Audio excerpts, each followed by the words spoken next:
क्या कलिसिया में सो? हेलो, यीशु ने बोला जो झाड़ फल नहीं लाता उसे मैं काट डालूंगा, ये बोला ना। बाइबल में 3 प्रकार के झाड़ों के बारे में बताया मनुष्य को तुलना किया है। एक न फल लाने वाला झाड़, एक बुरा फल लाने वाला झाड़ और एक अच्छा फल लाने वाला झाड़।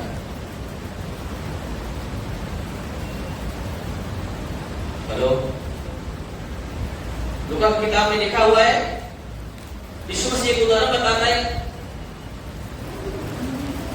एक किसान जो है अपने अंगूर के बगीचे में एक क्या अंजीर का पेड़ लगाया। क्या लगाया? अंगूर के बगीचे में अंजीर का पेड़ लगाया और उसे उसमें फल ढूंढने के लिए आया और फल नहीं मिला तो वो माली से बोलता है इसे काट के फेंक दे, ये फालतू की जगह फेरा हुआ है ना। तो माली उसे वो बोलता है मैंने 3 साल से इसमें फल ढूंढने आता हूँ। कितने साल से? 3 साल से इसमें फल ढूंढने आता हूँ और फल मिलता नहीं है, इसे काट के फेंक दे, है ना। तो माली जो है उससे विनती करता है इसे 1 वर्ष और रहने दे, मैं इसमें खाद डालूंगा, है ना, पानी डालूंगा, अगले वर्ष फले तो फले नहीं तो काट डालूंगा। पता है शायद आप कलिसिया में रोपे गए। यीशु ने क्या बोला पता है? तुमने मुझे नहीं चुना, मैंने तुमको चुना ताकि तुम जाओ और फल लाओ। यूहन्ना की किताब 15:16 में लिखा हुआ है ना। आप यहाँ बैठे हुए हो ना, आपने बस क्योंकि राम मिलन लेके आए या तो कोई तुम्हारा पड़ोसी लेके आया था, वो तो जगह बना हुआ है, पर आप इस कलिसिया में रोके गए है ना।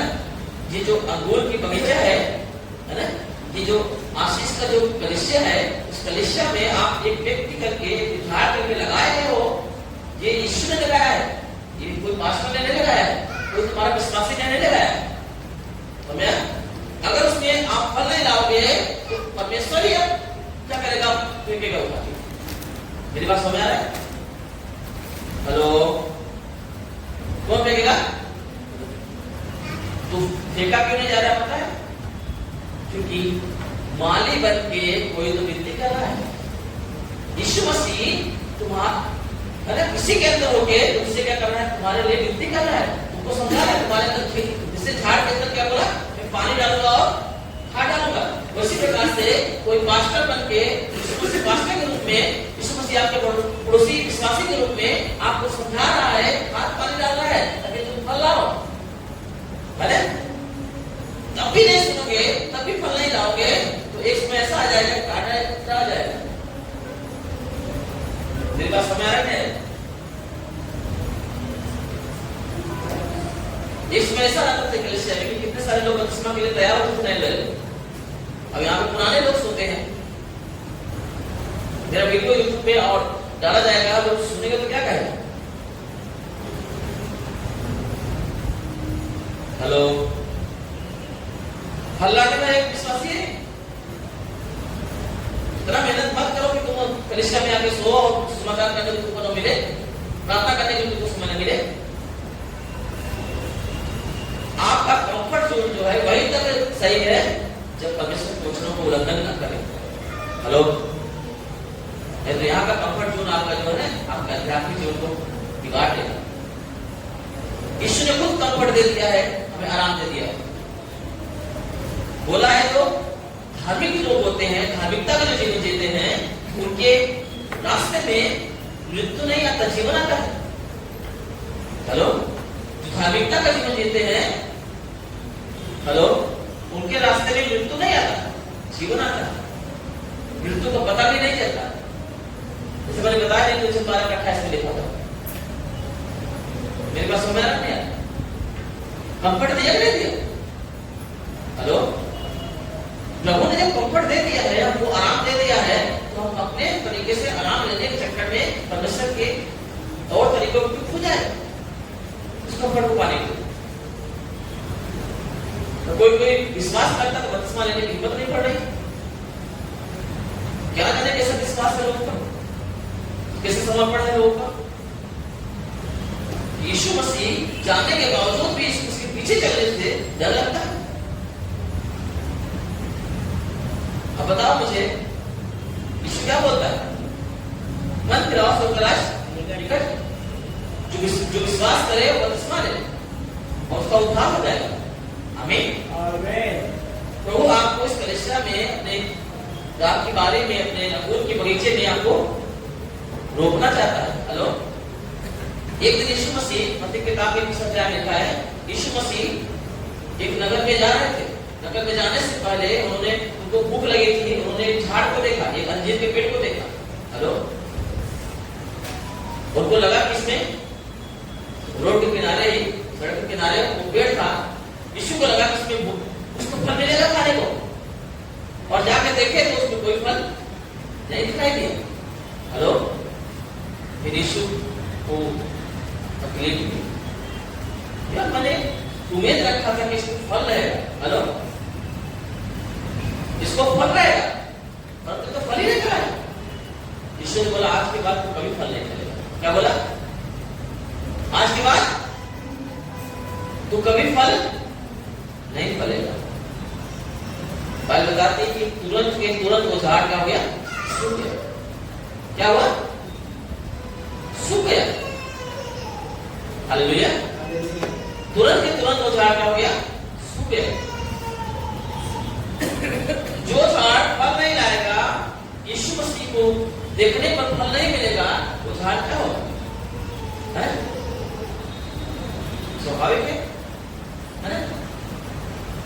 मेरी बात समझ आते हैं? वो झाड़ यीशु को किसी क्या भूख लगी थी क्या? और भूखे थे यीशु मसीह, चलो झाड़ पे फल मिल जाए, वहां पे खा ले। यीशु मसीह हमको समझाना चाहते हैं उस उदाहरण के द्वारा। हेलो, यीशु मसीह का भोजन क्या है? कितने लोगों को पता है? मैंने बहुत पहले सिखा था। यीशु का भोजन क्या है? कहां लिखा है? यीशु मसीह का भोजन क्या है? किसने भाई? अच्छा, ये भोजन एक चेक बताओ। मैं मुंह पाठ करवाया था। यूहन्ना की किताब 4 अध्याय का 34 वचन में लिखा है, जब यीशु मसीह उस कुएं के पास गए थे जहां पर सामरी स्त्री पानी भर रही थी, और चेले लोग भोजन लेने के लिए बाजार में गए थे। वहां पे जब वो लोग आए हैं तो देखे तो एक स्त्री से बात कर रहा है, और वहां आने के बाद जो है यीशु मसीह जब वो सामरी स्त्री गांव वालों को लेके आई है ना, हेलो, तो वो भोजन प्रचार करने में बिजी होने वाला था। चेले लोगों ने क्या बोला? कुछ तो भोजन के विषय में, खाने के विषय में बात कर रहे थे, अभी तक खाना नहीं खाया। हेलो, यीशु मसीह ने साफ साफ मना किया, मेरा भोजन ये नहीं है। मेरा भोजन यह है कि मैं मेरे भेजने वाले की इच्छा के अनुसार चलूं और उसके कामों को पूरा करूं। यूहन्ना 4 का 34 में लिखा हुआ है, मेरा भोजन यह है कि मैं मेरे भेजने वाले की इच्छा के अनुसार चलूं और उसके काम को पूरा करो। अब मुझे बताओ उसकी इच्छा क्या है? जयपाल भाई, प्रभु यीशु मसीह पिता की इच्छा क्या है? यीशु क्या बोलते? मेरा भोजन यह है कि मैं मेरे भेजने वाले को इच्छा के अनुसार चलूं, उसके कामों को पूरा करूं। पिता क्या चाहता है? हेलो, उसका काम क्या है?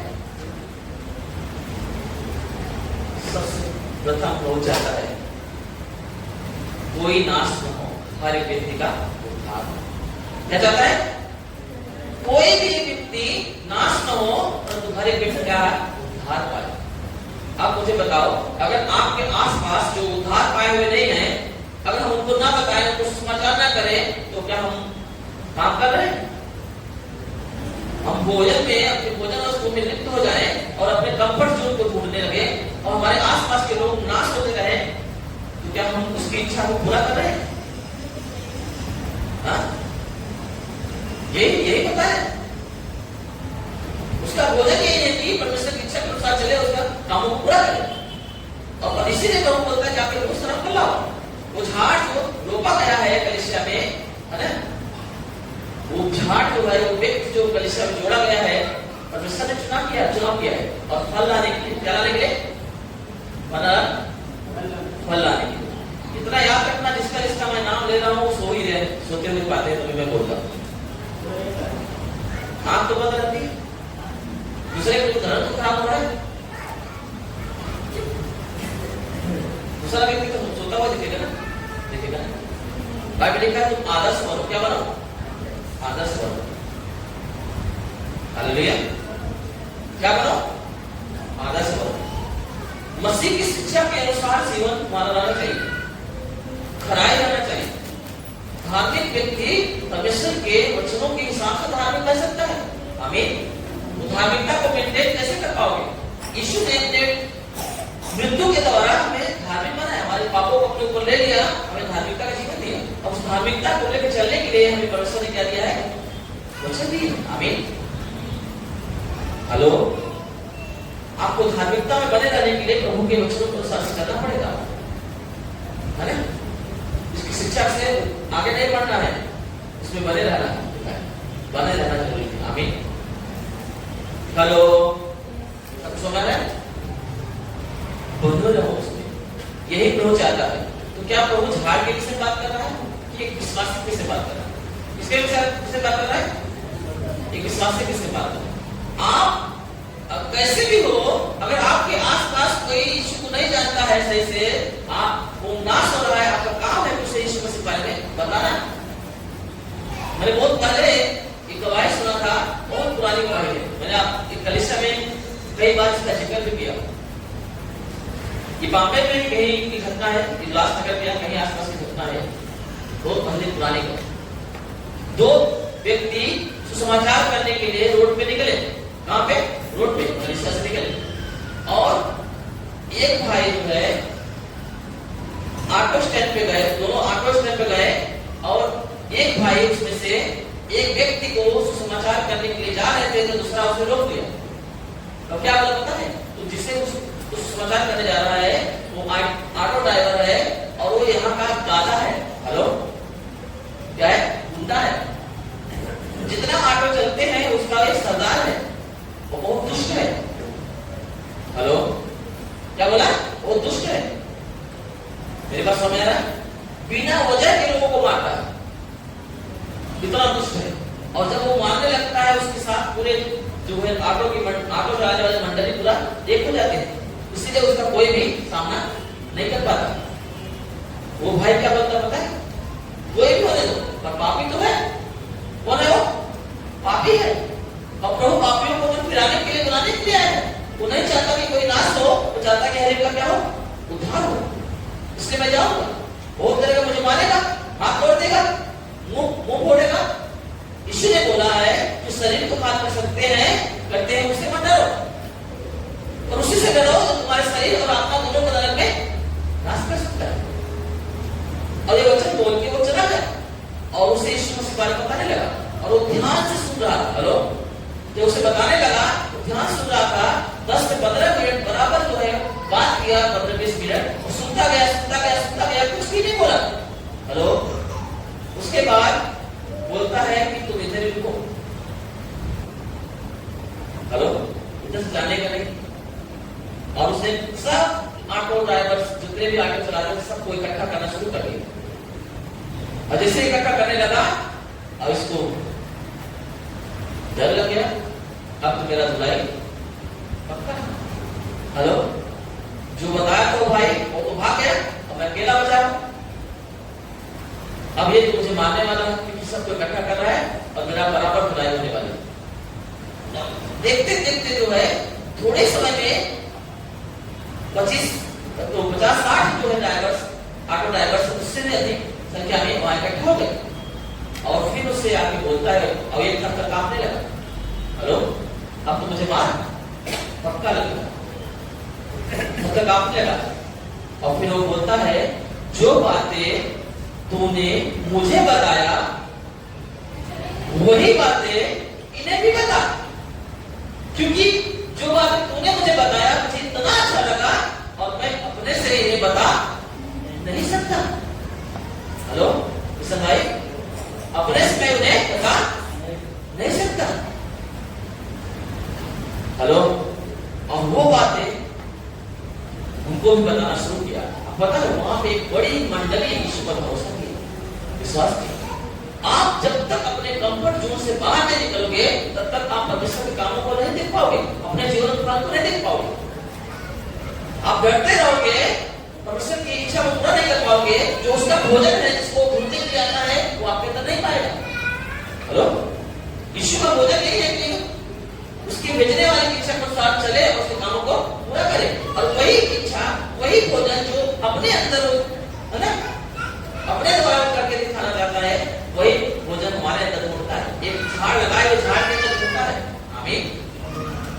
अगर वो झाड़ जिसको परमेश्वर ने लगाया हुआ है कलीसिया में, अगर वो झाड़ ऐसा फल ना लाए, ऐसे काम ना करे, तो ऐसे झाड़ को कलीसिया में रहने की क्या आवश्यकता है? हालेलुया। ऐसे झाड़ को कलीसिया में वो नहीं रखेगा। मेरी बात समझ आ रहा है? लिखा है उस झाड़ को क्या कर, काट के फेंक दे।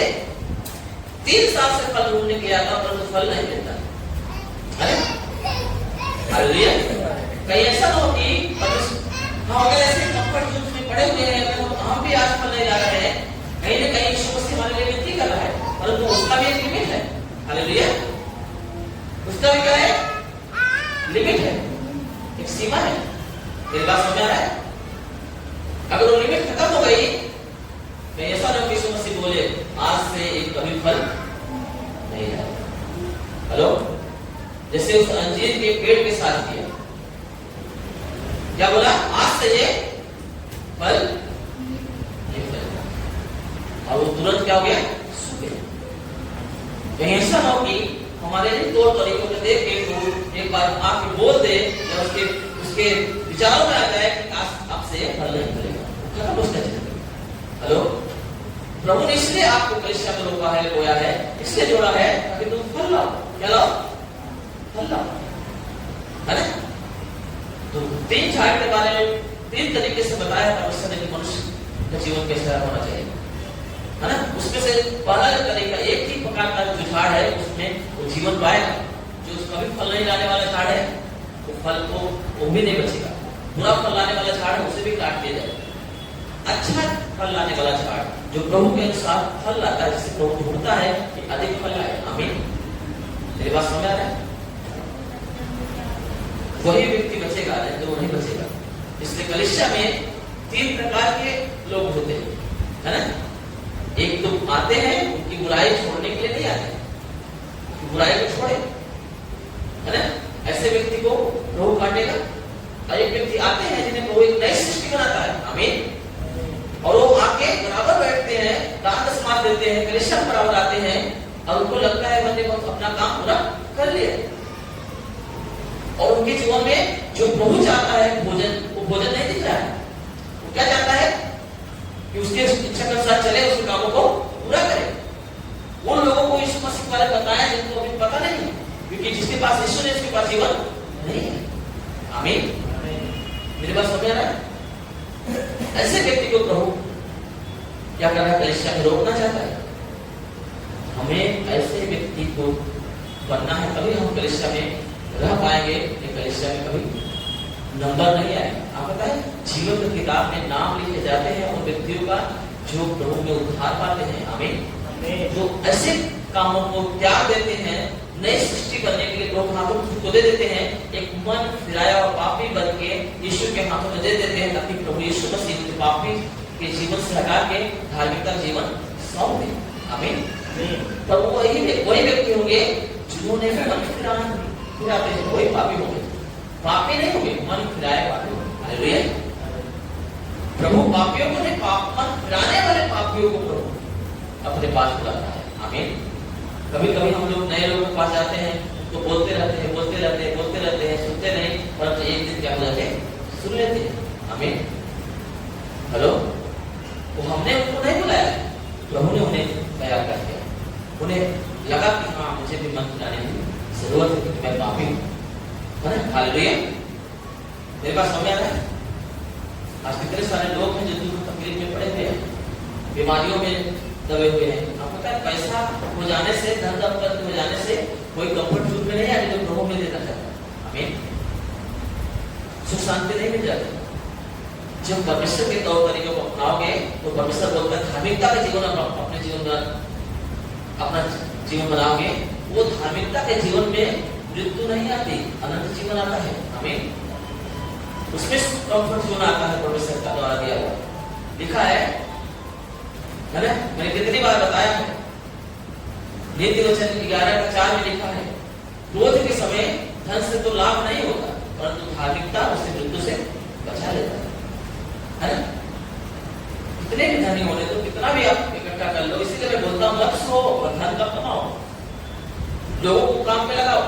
काम नहीं होता है तो छोड़ दो काम को।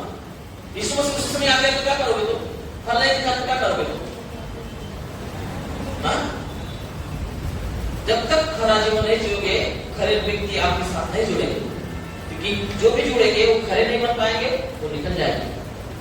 हेलो, आप खरे से रहोगे, आप प्रभु के हिसाब से चलोगे, धार्मिकता का जीवन जियोगे, तो जो आपके जीवन से जो धार्मिकता की नदी बह रही है, जो महानदी के समान धार्मिकता में बहा रहे हो, उसके द्वारा कितने लोग उस बहाव में जीवन पाएंगे। आमीन।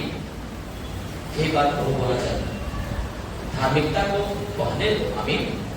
महानदी के समान बहने दो। 3:10 उसमें ऐसा लिखा है, अब कुल्हाड़ा पेड़ के जड़ पे रखा हुआ है, जो जो पेड़ अच्छा फल नहीं लाएगा वो काटा और आग में झोंका जाएगा। ये भी जाने ना, ये भी जाने ना। आप पता है, किसी झाड़ को काटने के लिए हम लोग जाते हैं, काटने के लिए तो कुल्हाड़ी उल्हाड़ी इंतजाम करके जाते हैं। पता है क्या?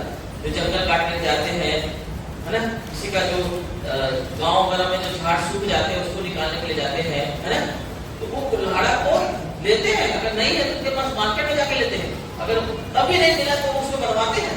टाइम जाता है नहीं जाता? हेलो, पानी करना पड़ता नहीं करना पड़ता?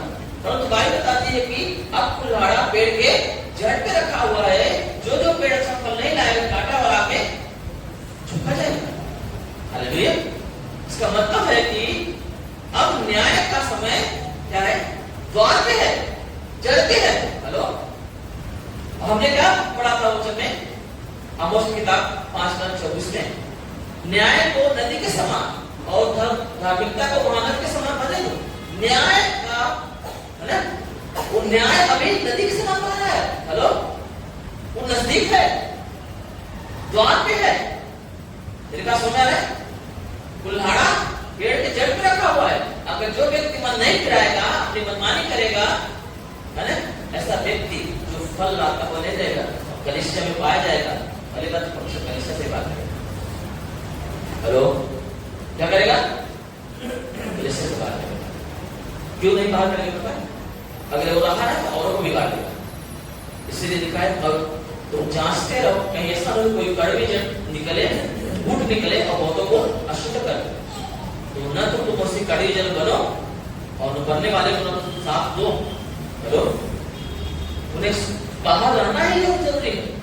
अपने पास रखने से अच्छा बाहर ही रखो। हेलो, मेरी बात समझ आ रहा है?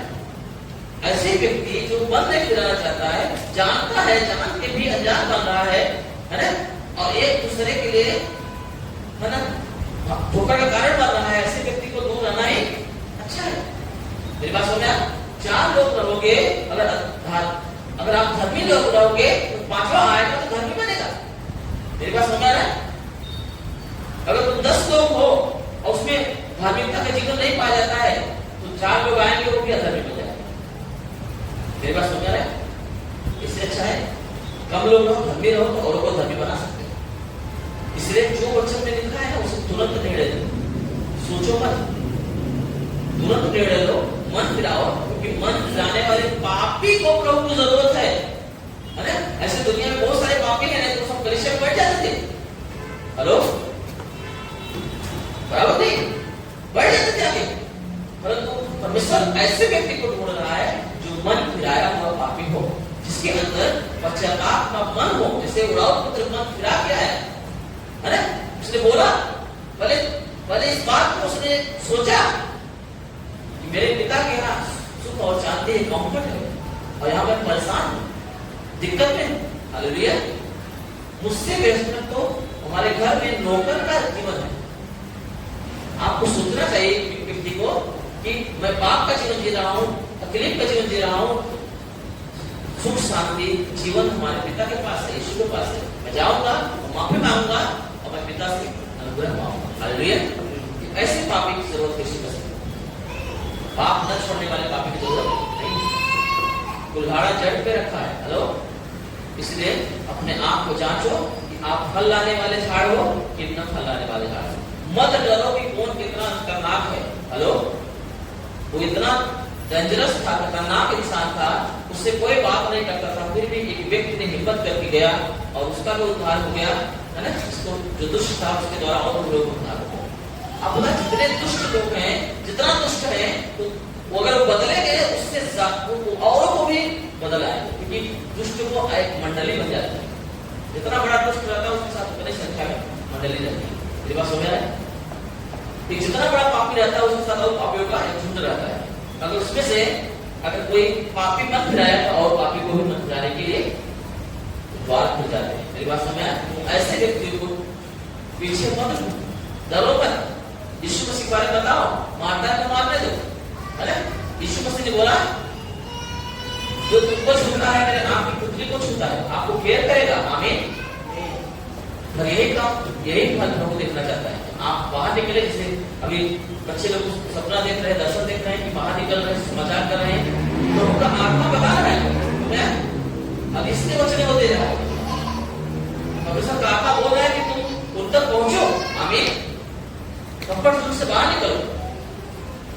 हेलो, संसारिक कंफर्ट से बाहर निकलो और उन तक पहुंचो जो भोजन को, जो फल को प्रभु आपके अंदर देखना चाहता है, वो फल तुम्हारे अंदर दिखना चाहिए। आमीन। दिखना चाहिए। ये बात समझ रहा है? हेलो, एक बात बोल के मैं बंद कर दूं, ठीक है? हालेलुया। ये बात समझ रहा है? आपको पता है बाइबल में एक व्यक्ति है जिसका नाम दानियल है। क्या है? दानियल, है ना? क्या नाम है? दानियल। आपको पता है परमेश्वर ने हमें वचन दिए। क्या दिए? वचन दिए हमें धार्मिक बनने के लिए। आमीन। पिता जब आपका मन फिराता है ना, एक पापी को आप क्षमा करता है अपने, है ना, हेलो, अपने देह में जोड़ता है, तो उस व्यक्ति का एक कर्तव्य होता है कि उसे भी उस प्रभु को क्या करे? विश्वास योग्यता के वचन दे। क्या दे? वचन दे। आमीन। और वो दबाव से न दे, वो खुशी से दे। कैसा दे? खुशी से दे, है ना। अब पता है दानियल जो है एक ऐसे देश में गया था जो बंदी की, जो बंधुआई में गए हुए लोग थे, उसमें से एक था। हेलो, जो गुलाम लोग थे, जो गुलामों में से क्या था? एक था। परंतु उसके अंदर इतना आध्यात्मिक जीवन था, वो धार्मिकता का जीवन जीता था कि उस जगह पे उसे सम्मान मिला। हेलो, परमेश्वर ने वहां पे भी इस्तेमाल किया जहां पे दुश्मन देश था, दुश्मन राष्ट्र था। हेलो, जहां पे वो एक बंदी होके गया था। और बात बताती है कि जो राजा था वहां का, वो राजा जो है दानियल को बहुत प्यार करता था और वो सब अपने नीचे सबसे श्रेष्ठ उसे रखना चाहता था। हेलो, हम देखते हैं कि उसमें जो है 120 अधिकारियों पर राजा बात कर रहा था कि 120 अधिकारी हैं, उन पर 3 व्यक्तियों को नियुक्त करे जो जिनका वो न्याय चुकाए। क्या करे? लेखा ले। क्या ले? लेखा ले। मेरी बात समझ में? और उनमें से दानियल प्रथम था। हेलो, जब लोगों को पता चला कि दानियल एक गुलाम है और हम पर राज्य करेगा, तो उनको अच्छा नहीं लगा। मेरी बात समझ में? हेलो, फिर दानियल को, मेरी बात समझ रहा है? दानियल को वो घात करने का प्लानिंग करने लगे। दानियल को घात करने का प्लानिंग करने लगे। मेरी बात समझ रहा है? परंतु उसके अंदर ऐसा कोई कमी नहीं पाया कि वो कोई भी राजद्रोह करे या किसी के प्रति उसके अंदर कोई भी गलती पाई जाए। जब कुछ कमी नहीं पाया, तब उन्होंने एक बात देखा कि दानियल एक ऐसा व्यक्ति है जिन्होंने परमेश्वर से प्रॉमिस किया है कि कुछ भी हो जाए, मेरे जान तक भी चली जाए, तब भी मैं परमेश्वर को दिन में 3 टाइम समय दूंगा। कितने टाइम? 3 टाइम। मैंने कई बार जिक्र भी किया है। हेलो, है ना? ये जब ये वचन कौन दिया था? कि मैं 3 टाइम प्रार्थना करूंगा, सुबह शाम, तो सुबह दोपहर और शाम, है ना? दानियल ने खुद से परमेश्वर से वादा किया था। आपको पता है जब प्रभु हमें अपने पास बुलाता है, हम इतने अद्भुत प्रेम को, महिमा को देखते हैं, तो क्या हम नहीं बोल उठते, प्रभु आज से ये जीवन तेरा हुआ। आमीन। आज से मैं तेरे लिए जीऊंगा, आज से मैं तेरे लिए ये करूंगा, वो करूंगा। हम वादा नहीं करते? करते नहीं करते? आप बताइए है उन वचनों को आप भूलते हो लेकिन प्रभु नहीं भूलता। मेरी बात समझ आया? वो वचनों को बहुत कीमत करता है प्रभु। मेरी बात समझ आया? दानियल ने जो प्रॉमिस किए थे उस प्रॉमिस के अनुसार से वो प्रार्थना करता है। मेरी बात समझ आ रहा है? क्या करता है? लगातार प्रार्थना करता रहता है। कुछ भी हो जाए परंतु परमेश्वर के सम्मुख 3 टाइम्स जो है उसे प्रार्थना करना है दिन में। मेरी बात समझ आ रही है? कुछ भी हो जाए। और ये जो है उन्होंने प्लानिंग किया कि किसी ऐसे नहीं प्रार्थना सकते जिसके विषय में उन्होंने क्या किया? खरेद किया। 120 जो लोग अधिकारी थे वो लोगों ने क्या किया? खरेद किया कि इसे ऐसे नहीं मार सकते। ये अपने परमेश्वर के प्रति वफादार है। अगर हम कुछ ऐसा करें कि इसके परमेश्वर के साथ जो उसका वचन दिया गया है उसको हम तोड़ने की बात करें तो ये तोड़ेगा नहीं। और उसी समय हम उसको घात करने के लिए हम उसे पकड़ लेंगे। हालेलुया। तब उन्होंने क्या किया? खड़ेद रचा और राजा के पास गए और राजा को बोलते हैं, राजा 1 महीने तक हेलो हमारी इच्छा है, हम मिल के आपका सम्मान करना चाहते हैं, सम्मान देना चाहते हैं कि 1 महीने तक कोई भी भगवान का, कोई व्यक्ति का कोई प्रशंसा और बड़ाई और प्रार्थना न करे, केवल तुझसे ही तेरा ही बड़ाई करे, तेरा ही तुझसे ही प्रार्थना करे और तेरा ही नाम ऊंचा उठाए। ये कौन बोला? वो लोगों ने जो 120 लोग अधिकारी थे वो लोगों ने राजा के सामने रखा। तो राजा को बहुत अच्छा लगा कि मेरा कितना इज्जत करते हैं, मेरा कितना सम्मान करते हैं, मेरा नाम ऊंचा कर रहे हैं, जिस प्रशंसा कर रहे हैं। खुश होकर क्या किया? उसने 1 महीने के लिए ये मोहर डाल दी कि जो कोई 1 महीने तक इस बात का उल्लंघन करेगा कि मुझे छोड़ के कोई किसी ईश्वर को का आराधना करेगा और उसकी बड़ाई करेगा, प्रार्थना करेगा, क्या हुआ? भूखे शेरों के मार में डाल दिया जाएगा। है ना? ये बात जो है दानियल को तक पहुंची। पता है सबको? कुछ लोगों को पता है? हालेलुया। ये बात दानियल तक पहुंची, फिर भी दानियल ने क्या किया? प्रार्थना करना बंद नहीं किया। तो क्या बंद नहीं कर सकता था? ये तो परमेश्वर का वचन तो नहीं था ना? था क्या? हेलो, दानियल परमेश्वर बाकी कहीं लिखा है? लिखा है क्या? परमेश्वर ने आके दिया तुमको 3 टाइम प्रार्थना करना है, लिखा है क्या? नहीं लिखा ना? ये दानियल ने खुद से किया था ना? वादा खुद से परमेश्वर को वादा दिया था ना? खुद अब वो वादा खुद से दिया था, वो तोड़ नहीं सकता था, परंतु वादा वो तोड़ा नहीं। भले उसे भूखे शेरों के मार में डाल दिया जाए परंतु परमेश्वर के से वादा किया हुआ वो शब्द दिया हुआ वचन दिया हुआ तोड़ा नहीं। और वो रेगुलर जैसे प्रार्थना करता वैसे प्रार्थना करता रहा। जो प्रार्थना कर रहा था उसी घड़ी जब उन्होंने देखा कि दानियल तब भी प्रार्थना कर रहा है अपने परमेश्वर की आवाज से, तो उसे क्या किए? उसे पकड़ के ले गए और राजा के सामने पेश किए कि राजा, दानियल ऐसा करता हुआ पकड़ा गया और तेरे दिए गए वचन के द्वारा, है ना, आज्ञा के द्वारा ये भूखे शेरों के मान में जाने का अपराधी है। मेरे पास समझ आया? क्या ये दानियल को नहीं पता था? पता था। हालेलुया। पता था, फिर भी हो गया ना? परंतु राजा को तकलीफ हुआ, वो नहीं चाहता था कि दानियल शेरों को गुफा में मारने जाए, परंतु अपने दिए गए वचन के द्वारा कारण उसे विवश होकर उसे डालना ही पड़ा। परंतु राजा को रात पर नींद नहीं आई। सुबह होने से पहले भोर के ही राजा अपने महल से निकला और उस मार्ग पर गया जहां पे दानियल शेरों की गुफाओं में डाला गया था। और बाहर से चिल्ला के बोलता है, दानियल दानियल, क्या तेरा परमेश्वर यहोवा तुझे भूखे शेरों से बचाया? हालेलुया। दानियल अंदर से आवाज देता है, हाँ, मेरे परमेश्वर यहोवा ने अपने दूतों को, स्वर्गदूतों को भेज के शेरों का मुख क्या किया? बंद कर दिया। आमीन।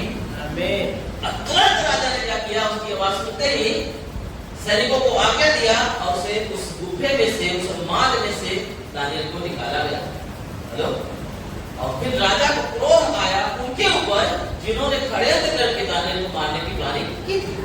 भाई बताती है कि जितने भी लोग खड़े किए थे, अब हम देखते हैं 120 लोग थे, बोलते हैं उनको जो है उनके परिवार सहित जो है आज्ञा दिया कि ये सब जो है भूखे शेरों के मान में डाले जाए। लिखा है कि उन्हें वो फेंकते थे भूखे शेरों के मान में, वो नीचे गिरने ही नहीं पाते थे कि वो शेर उसे पकड़ लेते थे और उसके हड्डी तक चबा लेते थे, इतना होते थे। सोचो कितना लोग फेंका गया था, और इतना लोग फेंका गया था, अगर हड्डी तक नहीं बचा तो सोचो कितने शेर होंगे। हेलो, मान में भूखे शेर कितने होंगे? और एक भी शेर हिम्मत नहीं पड़ी कि ताले पर हमला कर। अगर आप जो परमेश्वर के साथ वादा करते हो, वचन देते हो, क्या मामले समझते हो क्या? मामले नहीं है। आपको दिए गए वचन जो आपने परमेश्वर को दिया उसे पूरा करो। परमेश्वर देखो ऐसे अद्भुत अद्भुत काम करेगा ना कि आप सोच के नहीं सकते। आमीन, हालेलुया। तो हमें भी परमेश्वर के दिए वचन जो हम देते हैं उसे पूरा करना है। आमीन। सदर परमेश्वर का आवेदनों में बने भट्टी में जल गए, परंतु परमेश्वर यहोवा के विरोध में नहीं गए, उस आग में से प्रभु ने बचाया। दानियल ने अपने परमेश्वर नहीं बोला तो तुमको मुझे समय दो, परंतु फिर भी करो, उसने अपनी इच्छा से परमेश्वर को समय दिया था, परमेश्वर ने फिर भी उसे बचाया। आमीन। शत्रु सामने नाश हुए, ये बात समझ आ रहा है। परंतु हम नए नियम में देखते हैं हनन्याह सफीरा उन्होंने वचन दिया और पूरा नहीं किया, वो क्या हुए? ढेर हो गए। हेलो, ये बात समझ आया? आपको मैंने कहानी बता चुका। हेलो, इसलिए बाइबल के वचन जो आपको धार्मिक ठहराते हैं, धार्मिकता में लेके चलते हैं, है ना? आमीन। जो आपको धार्मिकता में ले चलते हैं, जो आपको परमेश्वर के फलों को लाने के लिए मदद करते हैं, और आपके दिए गए प्रभु के वचन पता है कि आपके लिए अद्भुत आशीष और जीवन का कारण है। इसलिए इनको कभी मत भूलो और इसके अनुसार अपने जीवन को ढालो। अपने आप को बंद करें, इसका कुछ उपाय नहीं, प्रार्थना।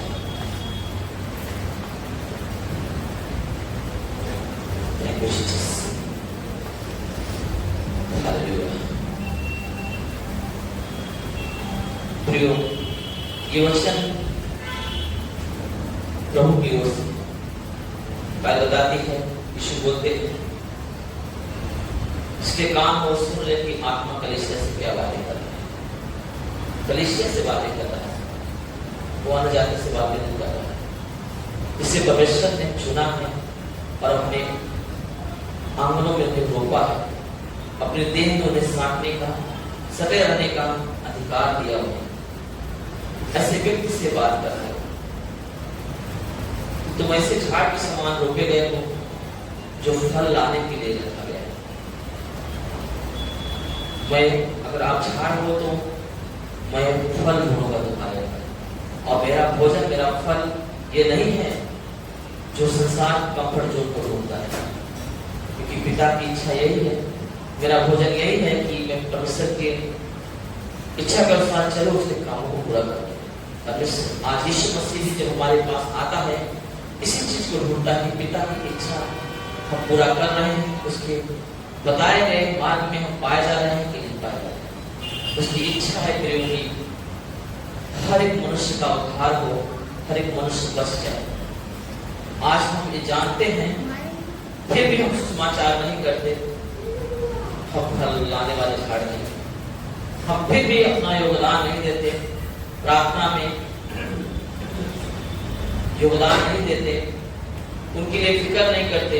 हम करते हैं अपने कंफर्ट जोन के चक्कर में, हम परमेश्वर के वचनों को नजरअंदाज करते हैं। तो वो बोलता है